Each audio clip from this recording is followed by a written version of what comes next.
Voilà, nous avons un canevas, une liste des tâches que nous allons apprendre. Aujourd'hui, nous allons apprendre 15 fonctionnalités ou 15 approches qu'on peut utiliser sur WhatsApp de manière professionnelle. La première ligne, vous voyez, c'est écrit style de police. Comment nous pouvons ajouter des styles de police sur WhatsApp? Vous avez vu clairement, n'est-ce pas? On a écrit hello entre des stars. Donc c'est comme ça que nous allons utiliser cette approche. Sans plus tarder, nous pouvons aller directement tester WhatsApp. Nous ouvrons WhatsApp. Voilà. WhatsApp est ouvert. Lorsque vous êtes sur WhatsApp, là c'est un démo. Lorsque vous êtes sur WhatsApp, qu'est-ce que vous voyez? Nous avons des utilisateurs.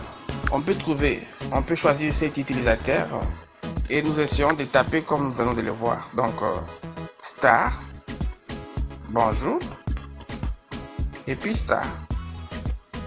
Qu'est-ce qu'il permet de faire? Il permet tout simplement de mettre notre texte en gras. Ok?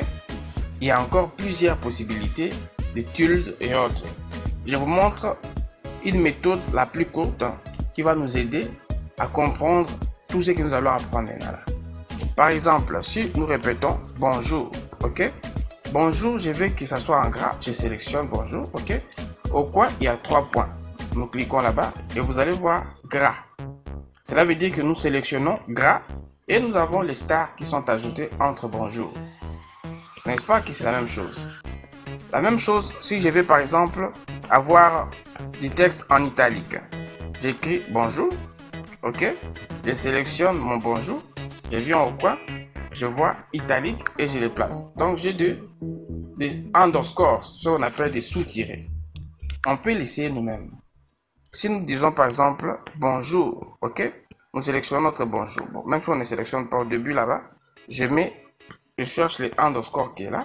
Je viens également à la fin, je mets les underscores. Voilà, j'ai le même texte, n'est-ce pas? Ils sont affichés de la même manière. N'est-ce pas clair? Si maintenant nous voulons barrer, nous voulons avoir un texte barré, par exemple, je ne veux pas que Victoria soit, si par exemple vous écrivez, vous dites non, il faut barrer Victoria. Donc je sélectionne Victoria, je viens au point, je cherche barrer et voilà.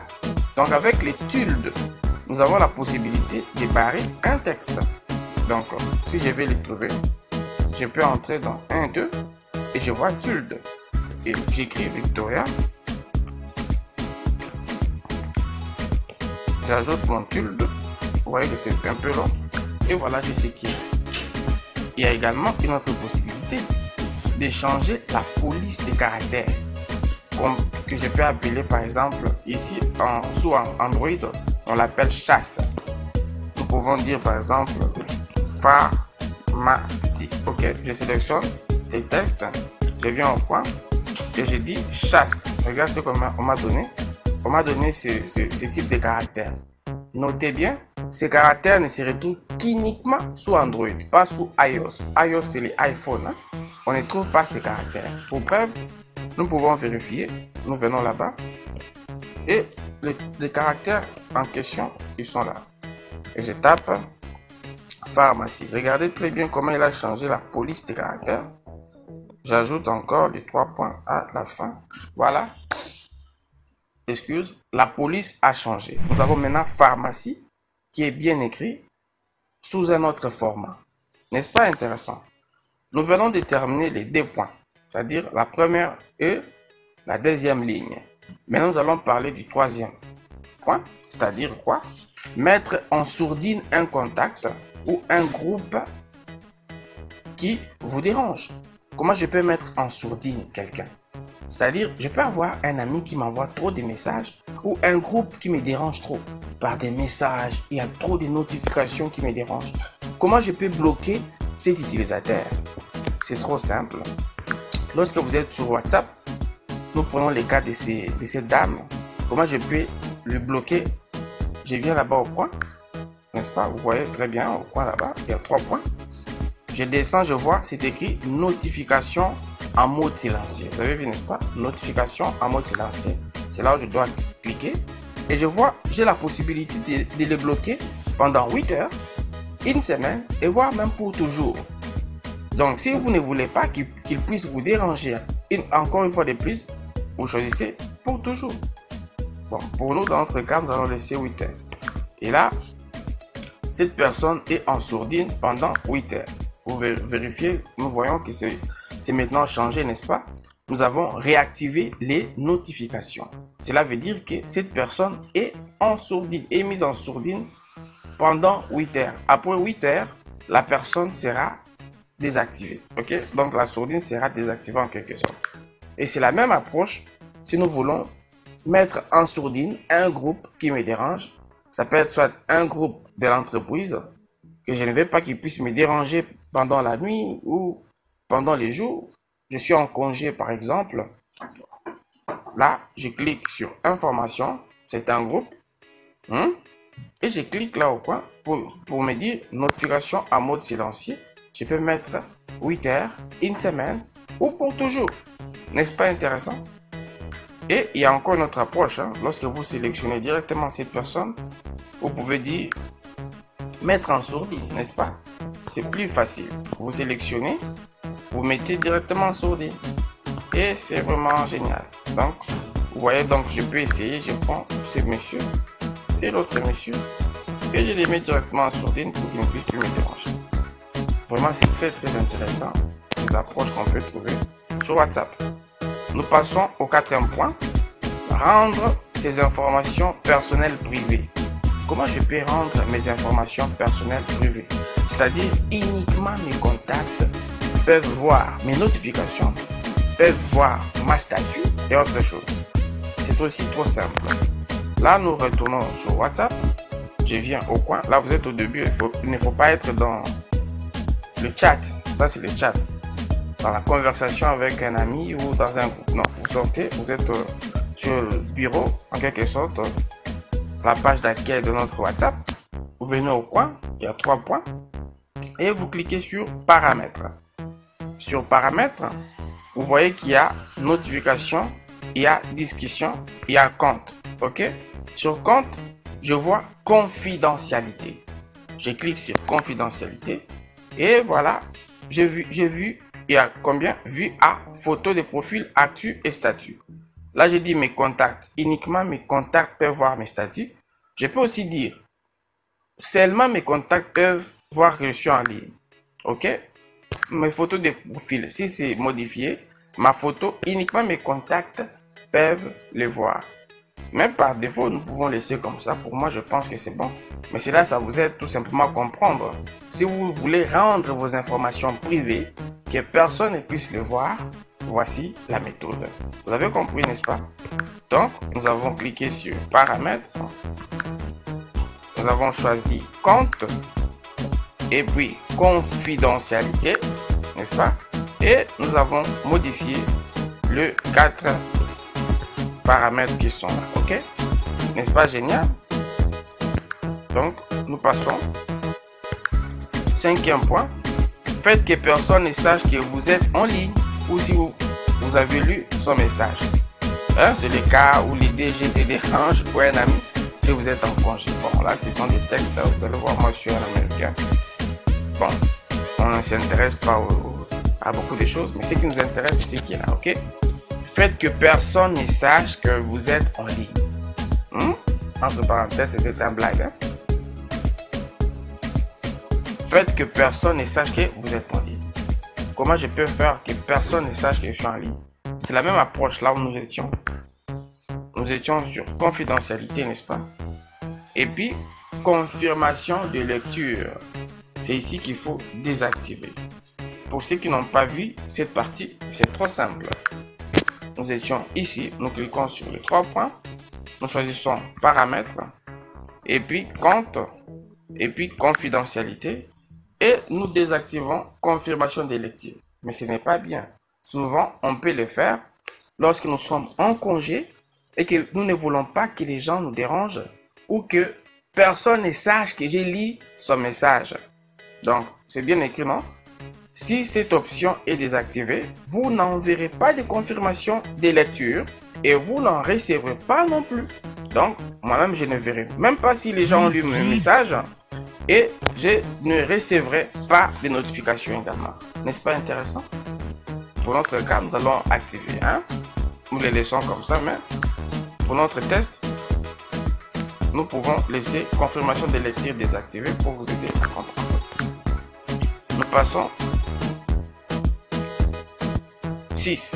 Cachez les médias récemment téléchargés dans votre galerie pour ne pas souffrir à supprimer chaque jour. Cela veut dire quoi? Il arrive que chaque jour, nous recevons des messages, des images, des vidéos dans un groupe. Il y a des amis qui ont mis des vidéos, ils ont envoyé des photos, ça vous dérange? Vous pouvez avoir des messages, plutôt des images dupliquées, des vidéos dupliquées qui remplissent votre stockage inutilement. Maintenant, comment faire pour éviter que les messages s'affichent, des vidéos plutôt et des images s'affichent directement dans ma galerie photo? Cela peut arriver, quelqu'un prend votre téléphone et commence à feuilleter, il trouve des images que vous n'avez même pas voulu que ça soit là. Parce que quelqu'un l'a envoyé dans un groupe que vous n'avez pas lu. Comment faire? C'est trop simple. Nous venons là-bas. Nous étions dans notre espace de confidentialité. Maintenant, nous allons quitter là-bas. OK? Nous entrons maintenant dans discussion. Paramètres. Au lieu d'aller cliquer sur compte, nous cliquons maintenant sur discussion. Et dans discussion, vous voyez quelque part c'est écrit maintenir les discussions archivées. Non, j'ai dit paramètres des discussions, nous sommes là, nous avons des discussions archivées. Paramètres des discussions, nous sommes ici, n'est-ce pas? Vous allez choisir visibilité des médias. OK? Visibilité des médias, on les désactive. Cela veut dire on ne va plus afficher les médias téléchargés dans notre galerie. C'est bien écrit, n'est-ce pas? Afficher les médias récemment téléchargés dans la galerie de votre téléphone. Non, je ne veux pas que ça soit dans ma galerie. Ça sera téléchargé, oui, mais ça ne sera pas affiché dans ma galerie. Je ne veux pas. OK? Là, c'est vraiment intéressant. Tout ce qui est sur WhatsApp restera sur WhatsApp. Donc, on n'a pas besoin de le voir dans ma galerie. N'est-ce pas? N'est-ce pas génial? Mais si vous voulez que ça soit affiché directement dans votre galerie aussi, vous activez. Dans notre cas, nous allons désactiver. OK? Nous passons. On nous demande maintenant, 7e point, ajouter un raccourci de discussion sur ton écran d'accueil. Waouh, c'est vraiment génial. Vous pouvez avoir un ami qui vous écrit trop, ou vous êtes dans un groupe de l'entreprise qui vous écrivent à chaque seconde. Au lieu d'aller chaque fois ouvrir WhatsApp, nous créons des raccourcis directement sur le bureau de votre téléphone. Et directement en cliquant dessus, nous pouvons avoir notre discussion, nous pouvons directement chatter avec notre ami ou directement répondre dans un groupe. Comment le faire? C'est trop simple. Nous retournons sur notre écran d'accueil de WhatsApp. Nous cliquons par exemple sur cette personne. La méthode la plus longue, après avoir sélectionné la personne, vous allez au point, OK? Sur plus, nous cliquons là-bas et puis ajouter un raccourci. Avez-vous vu? En cliquant dessus, nous voyons ajouter à l'écran d'accueil. Nous cliquons sur ajouter. N'est-ce pas intéressant? Nous retournons, nous voyons un groupe. La même approche, mais la méthode la plus longue. Ici, on peut utiliser la méthode la plus courte pour aller rapidement. Nous sélectionnons information, OK? Et directement, on veut maintenant l'afficher dans le groupe. Directement, je vois ajouter un raccourci de discussion. Voilà, n'est-ce pas rapide? C'est la même chose ici. Je sélectionne cette personne, je clique au coin et je vois ajouter un raccourci de discussion. C'est plus rapide. Et voilà, nous avons nos raccourcis qu'on peut voir ici. Waouh, intéressant. Nous avons nos raccourcis de discussion directement là-bas. Information. Et voilà, nous avons notre raccourci sur les bureaux qui nous aide à faire des choses rapidement. Nous pouvons avancer. 8. Comment archiver une discussion? Nous l'avons déjà vu, n'est-ce pas? On a vu des paramètres. Lorsque la vidéo circulait, lorsque vous remontez un peu au-dessus, vous allez voir, nous avons vu des paramètres pour archiver une discussion. Et maintenant, nous voulons archiver la discussion, pas paramétrer l'archive. Comment faire? Nous retournons là-bas. C'est vraiment très très fort, mais vous voulez par exemple garder les informations dans votre adresse mail pour que personne bon, lorsque vous allez perdre soit votre téléphone, c'est bien qu'il y a déjà un backup que WhatsApp fait. Mais vous voulez extraire, c'est ça en quelque sorte, je vais extraire les données pour les placer dans mon compte mail ou les garder quelque part. Donc, je clique là-bas ou quoi. Je clique sur plus et je vois exporter la discussion. Je clique là-bas. On me dit, tu veux aussi exporter les médias? Nous pouvons directement tout faire. Si vous dites sans médias, on n'aura que le texte. Mais nous voulons exporter également les médias. Je clique sur joindre les médias. Voici ce que cela donnera. Je fonce sur mail. Et voilà, j'ai tout. J'ai mes messages qui sont là dans ces fichiers texte. Et toutes les images qui ont été ajoutées. S'il y a des vidéos, vous aurez des liens qui seront également ajoutés. Et vous pouvez directement les garder dans votre adresse de messagerie, dans votre compte de messagerie. Vous les gardez et puis vous pouvez les restaurer si vous le voulez dans le futur. N'est-ce pas intéressant? Nous passons. Sauvegarder toutes mes conversations dans les clouds. Là, vous le savez déjà, n'est-ce pas? Nous avons dit qu'il y a une possibilité pour sauvegarder toutes nos conversations dans les clouds. Mais dans cette vidéo, nous n'avons pas besoin de ça. C'est-à-dire, par défaut, vous devez le savoir, pas ça va vous compliquer inutilement. WhatsApp se charge déjà de sauvegarder automatiquement mes conversations. Donc, la première fois que vous créez un compte WhatsApp, il vous demande si vous devez activer cette synchronisation. On parle de la synchronisation WhatsApp qui va récupérer tout ce qui est dans votre compte WhatsApp pour les garder dans les clouds. Et lorsque vous aurez des problèmes, un jour, vous voulez changer de téléphone, en créant un nouveau compte, on vous demande, voulez-vous synchroniser, c'est-à-dire télécharger des données qui sont dans les clouds? Vous dites oui, ça peut vous prendre 2 heures, il télécharge. Si cela pèse par exemple 1 giga ou 2, ça va prendre du temps. Si c'est 100 mégas, ça ne prendra pas beaucoup de temps. N'est-ce pas? C'est ça la méthode pour sauvegarder. C'est déjà automatique, mais je peux aussi le faire. Dans cette vidéo, nous n'avons pas besoin d'en parler. Ok? Nous passons rapidement.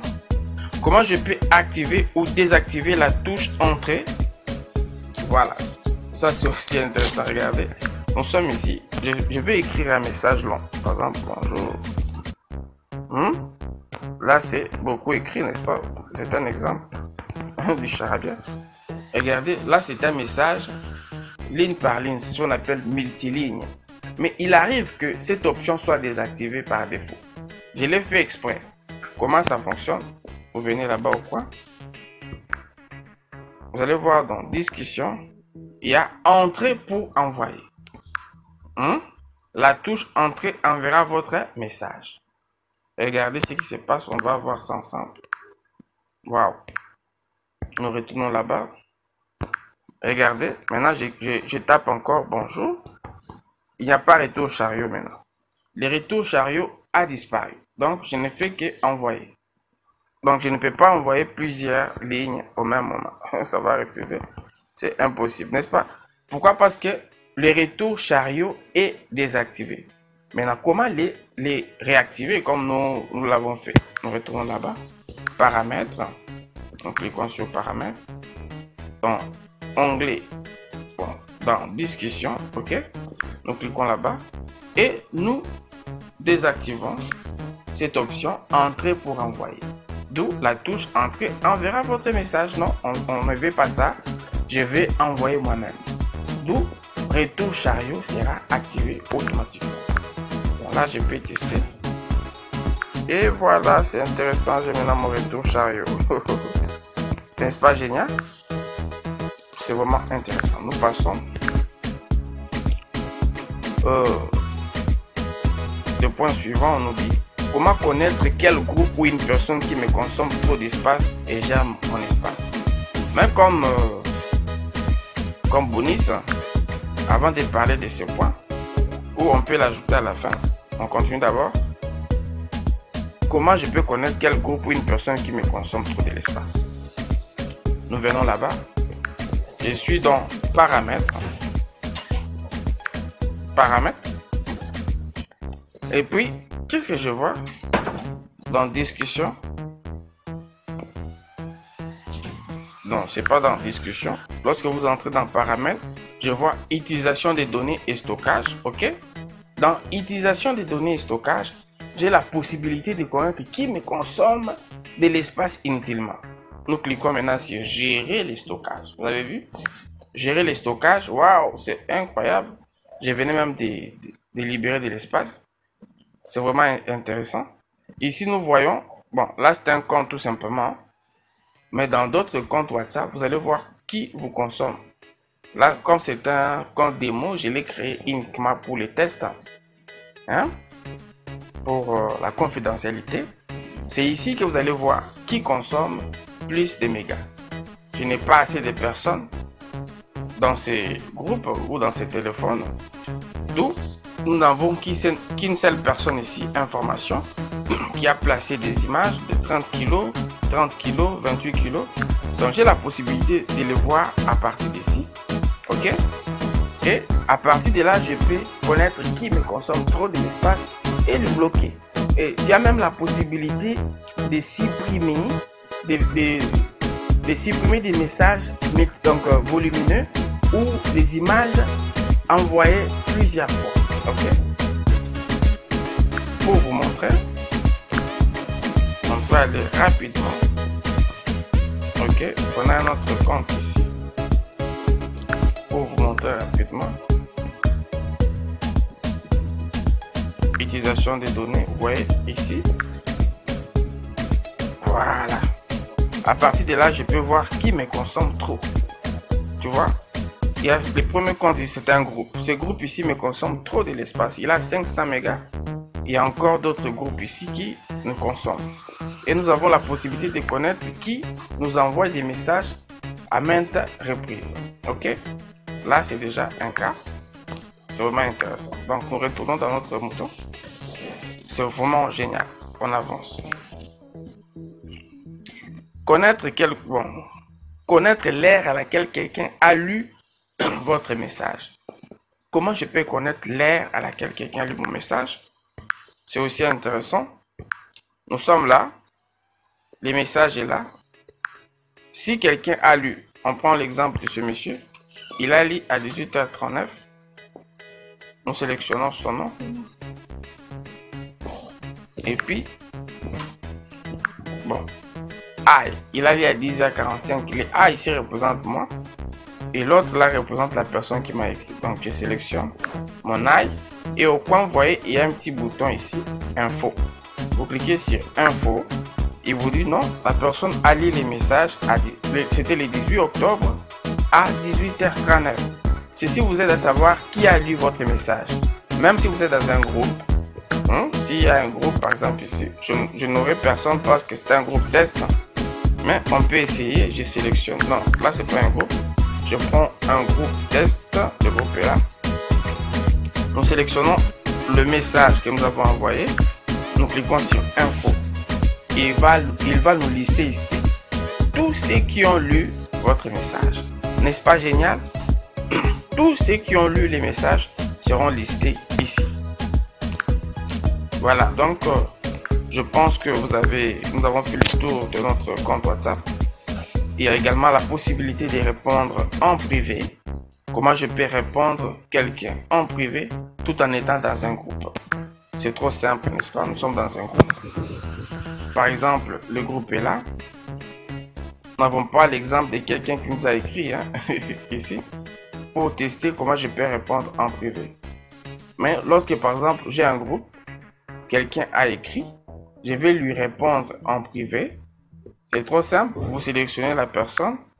Si par exemple c'était lui, vous cliquez au coin là-bas et puis vous allez voir, il y aura une liste qui va vous dire répondre en privé. Donc vous sélectionnez tout simplement les messages de la personne qui vous a écrit. Vous cliquez sur les 3 points et vous verrez répondre en privé. Et comme c'est un compte test, nous n'avons pas cette possibilité parce que à ce moment-ci, nous n'avons pas quelqu'un qui peut nous envoyer les messages, n'est-ce pas? Donc, si quelqu'un nous a écrit dans un groupe, là, nous pouvons directement répondre en privé.